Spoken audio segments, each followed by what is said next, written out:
আজকে দুপুরের আয়োজনে কি ছিল আপনাদের সাথে সেটাই শেয়ার করব। আজকে খেয়েছিলাম হচ্ছে বেগুন ভাজি, উচ্ছে চচ্চড়ি আর হচ্ছে রোস্ট। তো ফার্স্টেই আমি হচ্ছে এখানে বেগুন ভাজিটা নিয়ে নিয়েছি।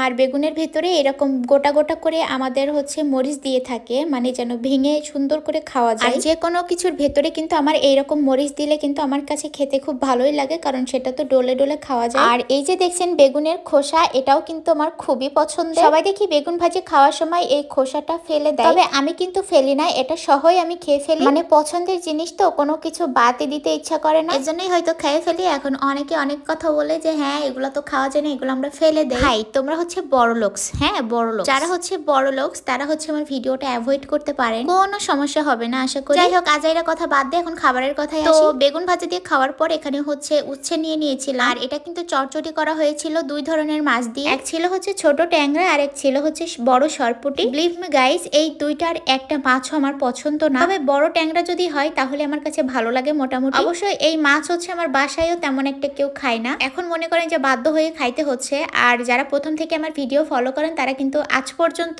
এরকম সরপুটি খাওয়া কখনোই আমাকে দেখেন নাই। তার কারণ তো একটাই, ওই যে কেউ পছন্দ করে না। এখন যেহেতু চুলকানির প্রবলেম হয়েছে, মানে এখন অধিকাংশ বাসায় কিন্তু এই প্রবলেম, তো এর জন্য কিন্তু ইলিশ মাছ খাওয়াটা আপাতত অফ রাখছি। যারা আমার ভিডিও ফলো করেন তারা কিন্তু অবশ্যই জানেন যে আমি বেশিরভাগ সময় ইলিশ মাছ খেয়ে থাকি। চুলকানি যদি ঠিক হয়ে যায় সবার, তাহলে বাসায় আবার ইলিশ মাছ আনবে আর আপনাদের সাথে আমি আবারও ভিডিও শেয়ার করব। যাই হোক দুঃখের কথা অনেক হয়েছে, এখন লাস্টে কি দেখিয়েছি সেটাই শেয়ার করি। আর সেটা ছিল হচ্ছে রোস্ট। রোস্ট আমার কাছে আহামরি তেমন একটা লাগে না, তবে লাগে মোটামুটি। এটা হচ্ছে আমার কাছে অপশনাল, কারণ মাংস রান্না করলে যদি রোস্টটাও রান্না করে হয় তাহলে আমি কিন্তু সেই মাংস দিয়েই ভাত খাই। আর রোস্টটা যদি আমার মনের মতো রান্না করা হয় তাহলে সেই ক্ষেত্রে একটু ট্রাই করি। তো এটাতে হচ্ছে বেশি ঝাল হয়ে গিয়েছিল, আর বেশি ঝাল হইলে রোস্ট একদমই ভালো লাগে না। আপনারা বলবেন যে আপনারা রোস্ট রান্না করলে কি প্রতিদিনই ঝাল হয়ে যায়? আসলে ঝাল হয়ে গেলে কি করব বলেন, হাতের তো একটা মাপকাঠি নাই, তাই না? এক একদিন এক এক রকম হইতে পারে রান্না বান্না। তবে আমার কাছে হচ্ছে মিষ্টি রোস্ট, মানে মিষ্টিও না ঝালও না, সেটা আমার কাছে মোটামুটি ভালো লাগে। বাসার বড়রা কিন্তু তেমন একটা রোস্ট পছন্দ করে না। বড়রা পছন্দ করে না তো কি হয়েছে, আমার বাসায় তো দুইটা বাচ্চা আছে, তারা কিন্তু রোস্ট খুবই পছন্দ করে। তো যারা হচ্ছে আমার ভিডিও ফলো করেন তারা কিন্তু দেখেছেন যে আমি বেশি কিন্তু রোস্ট দিয়ে খাওয়া দাওয়া করি না, কারণ রোস্ট আমার পছন্দ না।